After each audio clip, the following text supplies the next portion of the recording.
المرسلين سيدنا محمد وعلى آله وصحبه أجمعين. سبحانك لا علم لنا إلا ما علمتنا إنك أنت العليم الحكيم. رب اشرح لي صدري ويسر لي أمري واحلل عقدة من لساني يفقهوا قولي.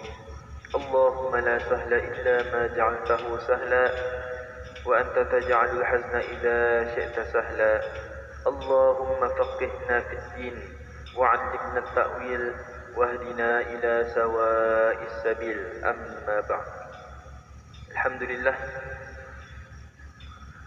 InsyaAllah tajuk perkongsian kita ni pada subuh hari ini adalah berkaitan dengan bolehkah kita ni memberhentikan sembahyang sendirian untuk kita ni mengikut orang yang sedang sembahyang berjemaah. Dan ini jawapannya diambil daripada irsyad hukum daripada mufti kita ni. Seperti yang kita ni ketahui bahawa sembahyang berjemaah ni adalah lebih baik daripada sembahyang bersendirian. Jika sekiranya sembahyang itu memang sembahyang yang bukan disunatkan untuk sembahyang bersendirian. Memang contohnya sembahyang fardu,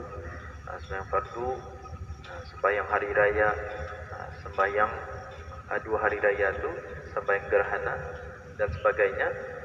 Sini Rasulullah sallallahu alaihi wasallam bersabda yang diriwayatkan daripada Imam Bukhari, salatul jama'ati tafdulu salatal fardhi bi 27 darajatan, yaitu maksudnya sembahyang jemaah ini adalah lebih afdal daripada sembahyang seorang diri dengan 27 darjat. Bukannya 2, bukannya 3, bukannya 4, tetapi 27 darjat. Persoalan yang pernah timbul mengenai ini adalah mengenai orang yang sedang bersembahyang sendiri. Kemudian semasa dia bersembahyang itu ada kumpulan lain datang dan mendirikan sembahyang secara berjemaah. Maka apakah hukumnya sekiranya seseorang itu dia mengambil dia mau memberhentikan sembahyangnya, kemudian dia ikut jemaah itu, apakah dia punya hukum? Jadi pada asalnya kita lihat hukum memberhentikan sembahyang adalah haram, karena Allah berfirman fi kitabihil aziz, a'udzu billahi minasyaitonir rajim, wala tubtilu a'malakum, dan janganlah kamu batalkan amalan-amalan kamu. Surah Muhammad ayat 33. Pada asalnya kita ni tidak boleh membatalkan sembahyang kita ni berdasarkan ataupun berdalilkan ayat ini. Tapi kita ni lihat adakah semua tidak boleh dibatalkan? Yang pertama, ada juga hukumnya harus untuk seseorang itu keluar daripada sembahyangnya, di antaranya apabila ia mendapati seseorang dalam keadaan bahaya ataupun dirinya dalam keadaan bahaya, ataupun ia melihat orang lain itu berada, sekiranya ianya masih meneruskan sembahyangnya dan tidak menegur orang lain itu akan ditimpa kecelakaan dan sebagainya. Jadi ia terpaksa bercakap atau terpaksa ia keluar daripada sembahyangnya, terus ia mengaga arah seseorang yang dalam bahaya ini untuk menyelamatkannya. Itu seperti yang kita ni sudah bahaskan sebelum ini, hukumnya adalah harus. Kemudian yang kedua, khusus bagi orang yang bersembahyang sunat sahaja, harus dia keluar daripada sembahyangnya kerana menyahut panggilan ibu bapa. Bahkan menyahut panggilan ibu bapa itu adalah lebih afdal. Dan menurut Imam Ibn Hajar rahimahullah, menyahut panggilan ibu bapa ketika di dalam sembahyang sunat menjadi satu kewajipan. Bila mana ibu bapa boleh merasa duka cita ataupun sedih sekiranya panggilan mereka itu tidak dijawab ataupun tidak diendahkan. Jadi lebih afdal sekiranya ibu bapa tu memanggil, lebih afdal ia menyahut daripada ia menyambung sembahyang sunatnya. Dan sehinggakan menurut Imam Ibn Hajar rahimahullah, hukumnya adalah wajib sekiranya ibu bapa itu akan merasa sedih atau berduka cita sekiranya panggilannya itu tidak peduli. Kemudian yang ketiga, anitah yang akan kita cakapkan sedikit, yaitu boleh ia akan berhentikan sembahyangnya bersendirian itu semata-mata untuk menyertai sembahyang berjemaah. Bagi orang yang memulakan sembahyangnya awal-awal itu secara sendirian, kerana semasa dia sembahyang sendirian itu sembahyang jemaah mula didirikan. Jadi ia berhenti dan ingin mengikut sembahyang berjemaah. Cuma persoalannya lagi di sini, adakah semua sembahyang sendirian itu boleh diberhentikan? Di sini kita lihat syarat untuk memberhentikan sembahyang bersendirian itu untuk menyertai sembahyang berjemaah adalah kita lihat daripada dua jenis sembahyang. Pertama sembahyang fardu dan yang kedua adalah sembahyang sunat. Apabila seseorang sudah memulakan sembahyang fardu secara bersendirian, kemudian ketika mengerjakan sembahyang itu dia mendapati sembahyang fardu yang sama dikerjakan secara berjemaah. Sini sembahyang fardu, contohnya sembahyang zuhur bersendirian, kemudian ada satu kelompok atau satu jemaah datang untuk menunaikan sembahyang fardu zuhur secara berjemaah, maka adalah harus dan afdal dia memberhentikan sembahyangnya untuk mengikut jemaah. Lebih afdal.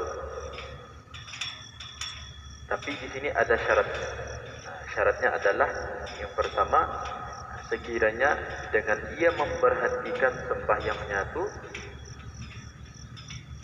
dia masih ada masa untuk menghabiskan sembahyangnya mengikut jemaah. Sekiranya ia tidak sempat, contohnya kan dihabiskannya, akan ia berhenti, tapi kalau ia akan ikut jemaah tidak sempat habis sembahyangnya, maka di sana tidak boleh ia memberhentikan sembahyangnya. Adalah ia teruskan saja sembahyang sendiriannya. Kemudian syaratnya lagi hendaklah ia waktunya yang sama, zuhur sama zuhur, kemudian asar sama asar, maghrib sama maghrib, dan yang lain-lainnya tu. Sekiranya zuhurnya qadha tapi yang berjemaah ini sembahyang asar, ia zuhur qadha seorang diri, ia akan ikut berjemaah sembahyang asar itu, di sana tidak diharuskan untuk ia berhenti, tapi hendaklah ia habiskan sembahyangnya tu. Kemudian kita lihat lagi harakatnya, ia punya rakaatnya. Sekiranya sembahyangnya tu 4 rakaat zuhur, selepas itu ada orang berjemaah sembahyang zuhur juga. Kalau sekiranya ia berada di rakaat yang pertama dan kedua sembahyang zuhur itu, ia boleh mengubah niatnya daripada sembahyang fardu itu menjadi sembahyang sunat 2 rakaat. Artinya selepas saja rakaat kedua turun bawah, ia duduk tahiyat akhir, terus ia membagi salam. Itu kalau ia 2 rakaat. Tapi sekiranya ia sudah berada pada rakaat yang ketiga, contohnya sembahyang maghrib, ada lagi jemaah sembahyang maghrib, kemudian ia akan ikut orang ini berjemaah, adalah di sana disunatkan untuk dia menghabiskan dulu ia punya sembahyang itu 3 rakaat itu dihabiskannya, tidak payah ia mengubah niatnya menjadi sembahyang sunat. Lepas diubahnya, diteruskannya kerana sembahyangnya sekarang berjemaah itu adalah untuk sebagai hadiah ataupun sedekah juga boleh di sana. Ia akan mendapat pahala kerana kalau kita ni sembahyang sendiri, walaupun sudah tamam, walaupun sudah sempurna, tapi kita ni kan mengambil fadilat sembahyang berjemaah itu lagi boleh. Kita ni kan sembahyang maghrib kali kedua contohnya. Sama juga Isya. Isya itu sekiranya ia pada rakaat yang ke-3 sudah, selepas itu ada lagi jemaah menunaikan sembahyang Isya berjemaah, ia disunatkan untuk yang menghabiskan sembahyang Isyanya sendirian itu, selepas itu baru tahiyat mengikut sembahyang berjemaah lagi sekali. Itu untuk sembahyang fardu. Kemudian sembahyang sunat, seseorang yang sedang mengerjakan sembahyang sunat kemudian dia mendapati sembahyang fardu berjemaah didirikan, maka dalam keadaan ini, jika dia tidak merasa bimbang akan ketinggalan sembahyang jemaah tersebut, sekiranya ia sembahyang sunat ini boleh selesai ni, selepas itu dapat dia sampai dia mengikut sembahyang jemaah itu, maka sunat dia menyempurnakan sembahyang sunatnya itu. Tetapi jika dia merasakan bahawa dengan menyempurnakan sembahyang sunatnya itu akan menyebabkan ketinggalan jemaah, maka sunat dia memberhentikan sembahyang sunatnya itu dan menyertai jemaah kerana sembahyang berjemaah itu adalah lebih afdal. Artinya kesimpulannya, sekiranya dilakukan sembahyang sunat itu sampai dia berjemaah, disunatkan untuk ia menghabiskan sembahyang sunat. Tapi sekiranya dengan ia melakukan sembahyang sunat hingga ia sampai untuk berjemaah, maka lebih afdal untuk ia memberhentikan sembahyang sunatnya dan ikut sembahyang berjemaah. Tapi kita kalau sekiranya sembahyang sunat seperti yang kita tahu, walaupun ia sengaja untuk berhenti, tidak ada sebab, tidak ada keuzuran, hukumnya indah haram, hukumnya boleh. Sekiranya buat sudah rakaat pertama, rakaat kedua tu tarusnya keluar, dia meneruskan, dia menghabiskan, hukumnya adalah di sana tu boleh, hingga sampai ke tahap berdosa. Cuma sembahyang fardu ini saja perlu dilihat sama ada kalau kan keluar itu hendaklah ada uzur. Uzurnya uzur syar'i, bukannya uzur yang dibuat-buatnya, uzur syar'i yang diperintahkan atau disuruh oleh agama. Dan yang kedua sebabnya adalah disebabkan dia akan mengikut sembahyang berjemaah.